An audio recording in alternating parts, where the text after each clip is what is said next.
session. Our last speaker is Air Vice Marshal Dev Ganesh. He is the business leader space with Honeywell.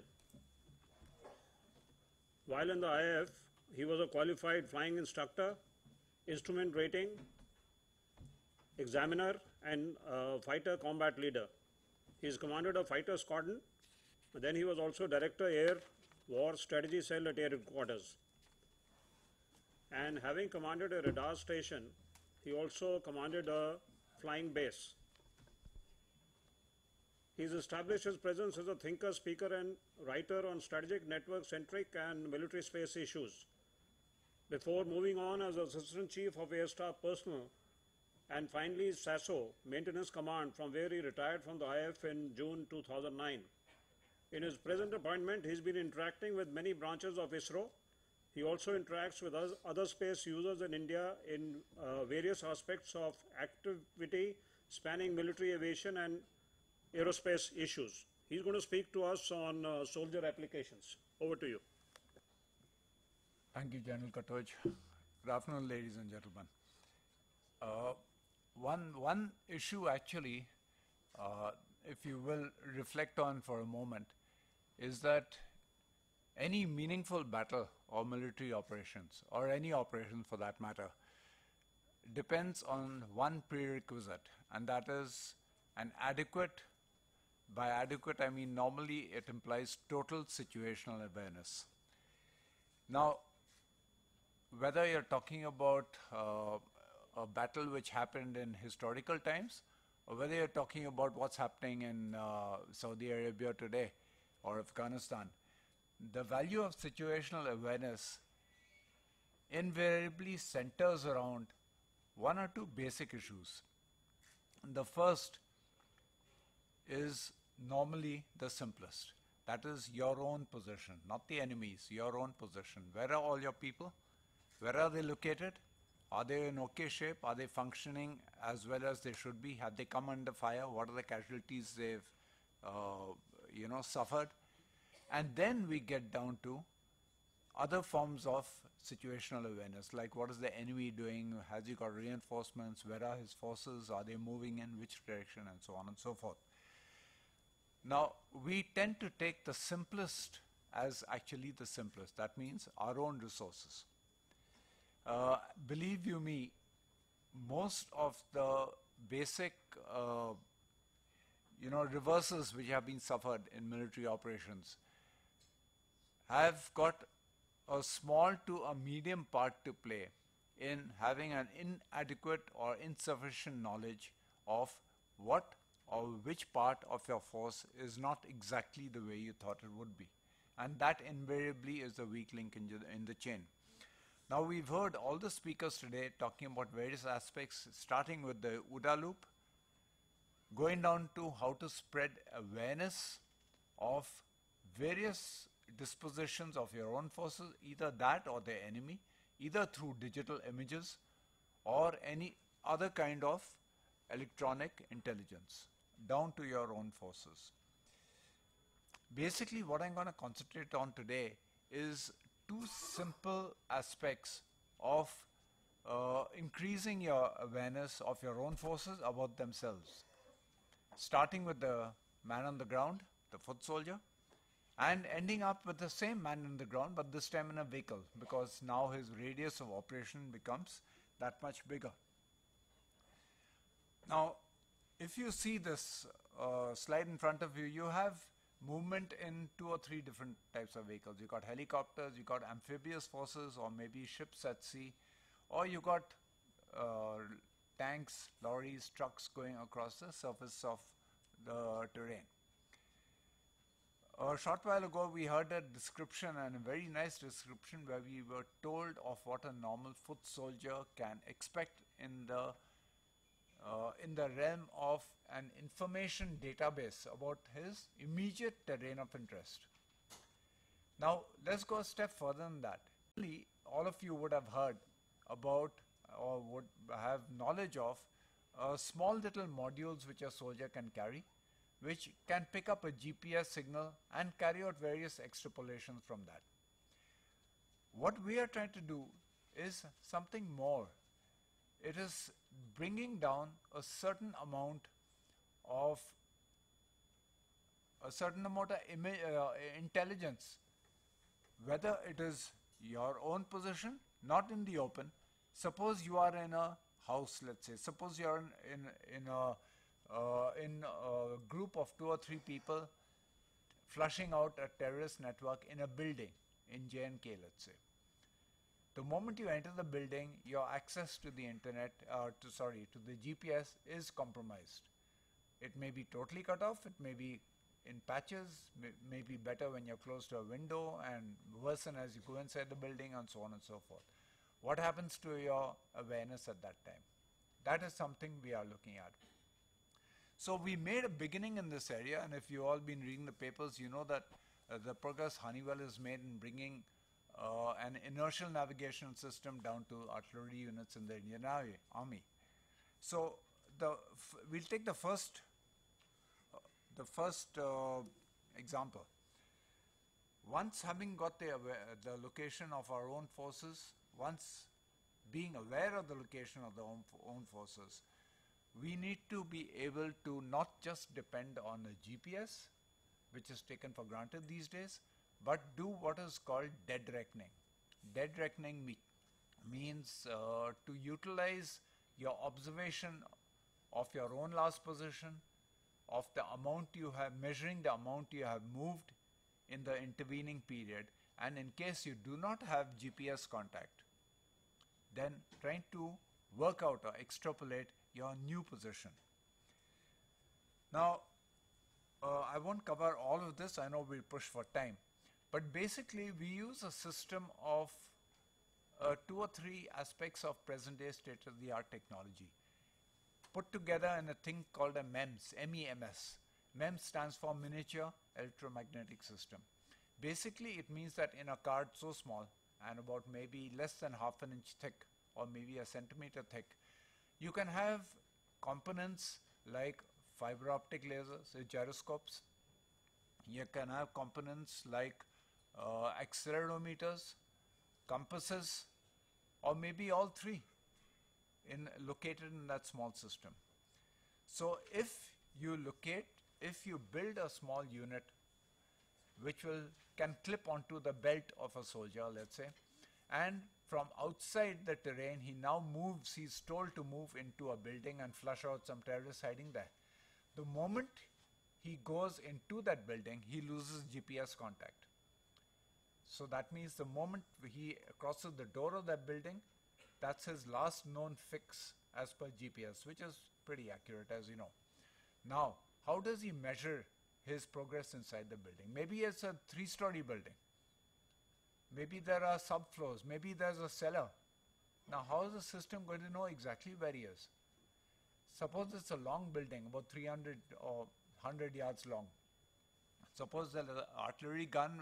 How will the artillery commander know that it is now safe to take out the right half of the building? Only if he knows where his own men are.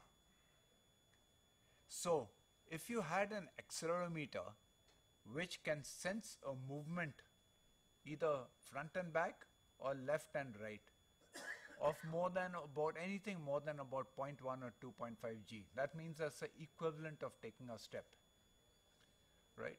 That can be measured, but measured in which direction? So in the MEMS unit, you also have a small compass with an accuracy of less than a degree, which can give a direction to that amount of movement.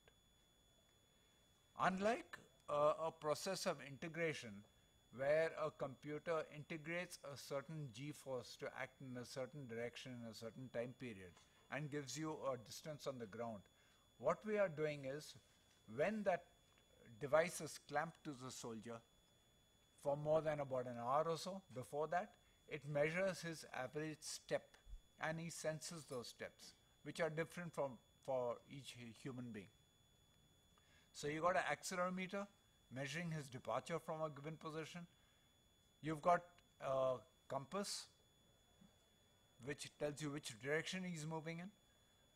You also may have an inclinometer to tell you if he's on an inclined slope. The accelerometer also tells you his acceleration of if he's climbing steps and how big the steps are. You have an altimeter down to accuracy of less than a meter and a half. Now, why an altimeter, you may ask? Well, that tells you which floor he's on. It tells you whether he's on 1 meter above ground level or whether he's at 5 meters above ground level. So, and all this without GPS contact. That's the selling point, or that's the unique or the USP of this. Now, as I said in the beginning, it's very easy to, not very easy, but it's fairly common to have small devices to tell you where you are as long as you're in GPS contact. The challenge is getting the same amount of accuracy when you're cut out or shut off from GPS contact. That is something we are working on now very actively, and we are working with a couple of agencies in the country also to fine-tune that to make it more acceptable to our forces. Now, I'm skipping most of what is written here. I've already covered it while speaking. But obviously, when I gave the example of a building, it could be anything else. You could be going under thick tree cover. You could be driving under a tunnel or various other situations like that. Now, a dead reckoning module does all these things, and this is the size of that card. That card you can see there is about 3 inches by 2.5 inches, and maybe it's about a half a centimeter thick. Now, a card like that will consist of things like 3 accelerometers, 1 altimeter, 1 inclinometer, 1 compass, and operate on very low voltages. So basically, the feature enables you to go on dead reckoning till you're out of the building or till you're out of that obstruction area, and then it will take a fix from the GPS as soon as it's able to, and once again get rid of any residual errors in case there are any. Now, this is for a soldier, a single human being. What happens when you're dealing with 10, 20, 30, 100 soldiers? What happens when you're dealing with some soldiers on the ground, some are moving in tanks, some moving on amphibious vehicles, some moving in helicopters? Then you need something more to tell you where all those people are and in those various vehicles of theirs. So these are the kind of vehicles I'm talking about now. And we use a system called Osprey Wings, which gives you situational awareness of everything. And wherever that vehicle is, it's only got one requirement, and that should be visible to a satellite. That's all. It's got to be in the open. Otherwise, it goes on DR like I've just explained.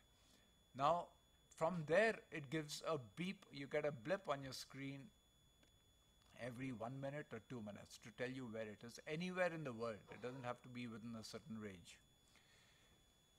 Some of the main features are, this is the size of that unit which you can see out here.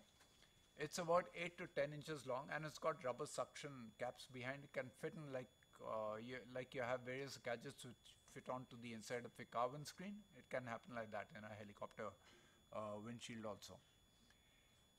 Now, this can communicate. You can communicate through SMSs, or they call something else, of course. Send messages in between units.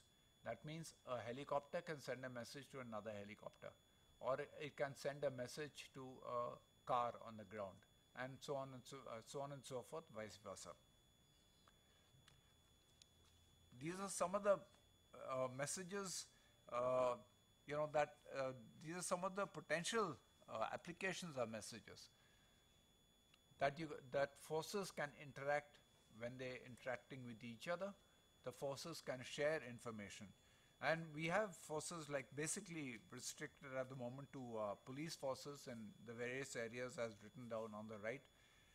They are using it for anti-Naxal operations and things like that. But it has an amazing possibility of being adaptable, whether it's a helicopter, whether it's a backpack on a soldier, or whether it's a tank or a car or a motor launch or whatever it is. That means at one stage you can know where every one of your units are located and automatically updated every 1 or 2 minutes. Now this can be transmitted down to show on a screen. Something what we call the viewpoint application. It's basically a map on the screen, and on the map is shown the progress of that particular emitter or the transmitter. It's fairly straightforward and fairly simple. This is no complicated equipment. It's any computer, any Windows computer, and I'm sure they can take other operating systems as well. So it shows that against here, what is shown here is the progress of a helicopter sortie, but the same would apply to a progress of a car or a jeep or a boat on a surface of the ocean, etc. You can put your own symbols, your own icons, and have total awareness. You can obviously have an unlimited number on the same map screen, probably different color codes, so you know who is where and what he's doing. Now, this doesn't apply to India, but it has global coverage because it works off the Inmarsat satellite network. And if you have a blip representing every single one of your sensors, whether it's on a man or whether it's a vehicle or a helicopter, you can imagine the amount of situational awareness that you would have and be able to draw from that about the best way to utilize those forces. Thank you very much. I have finished. Thank you.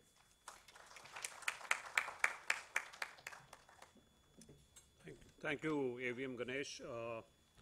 Ladies and gentlemen, we are open to questions now. Please identify yourself and whom do you want to answer the questions. So we are open.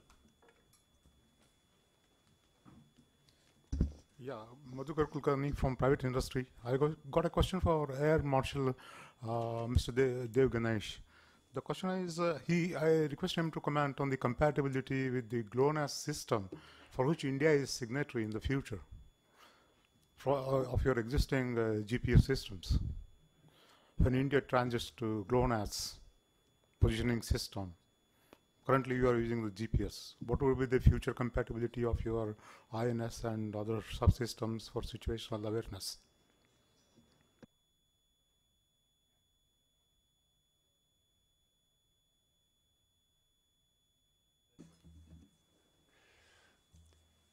Actually, there won't be any repercussion, let's say, on the GPS enabled systems.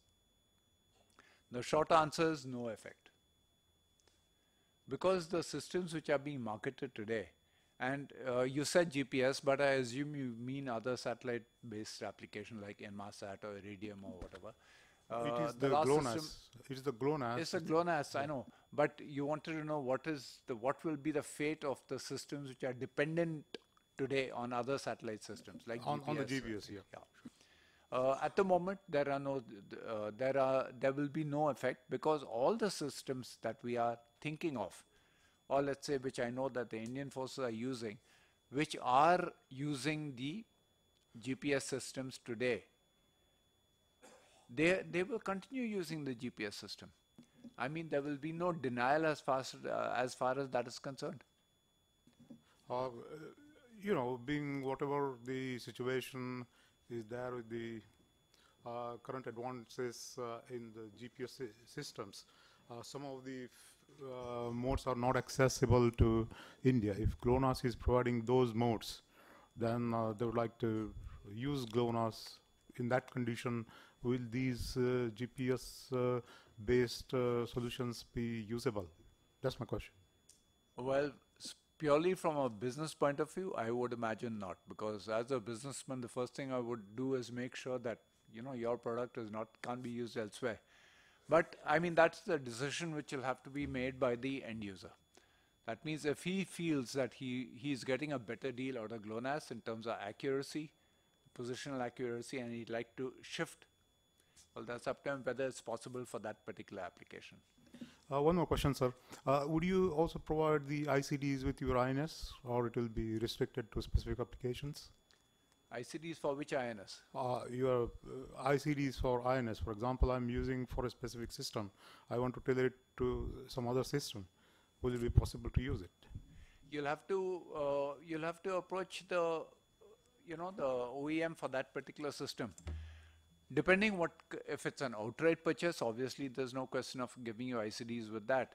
But if it is something like a TOT or any other kind of arrangement, it would be defined within that arrangement. So we can't really give you an answer which will satisfy all contingencies now.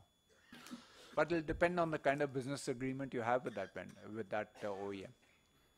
So this is one of the complexities, because when a particular INS is bought for a specific application in India, if the same INS they want to use for some other application, it can't be used because they don't know how to connect it at all.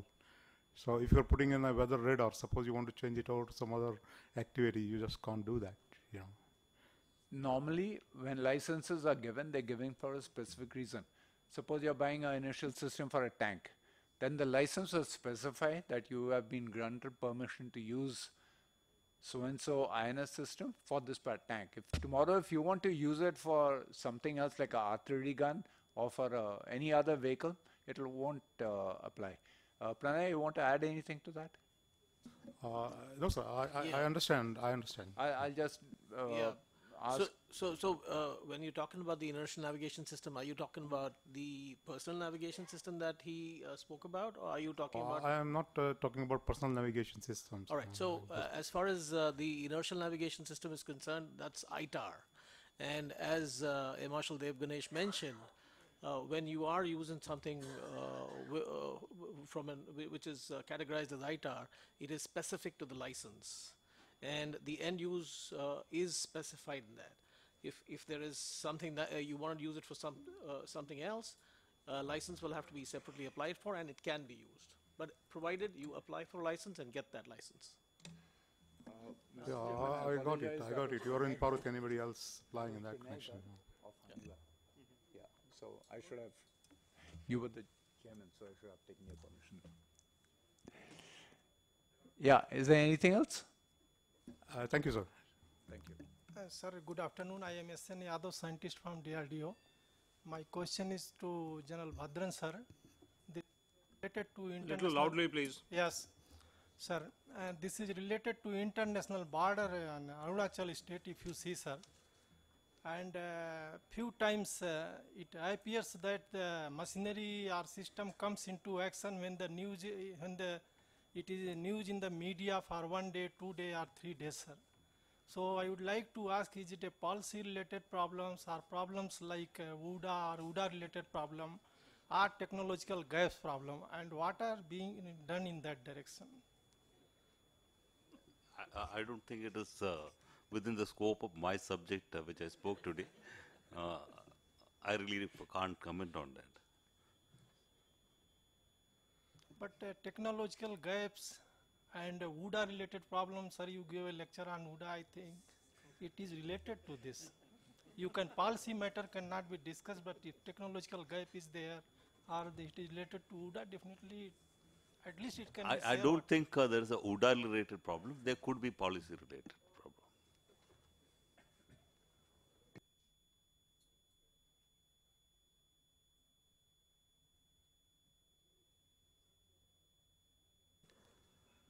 So thank you, ladies and gentlemen. I think we're getting into the tea break.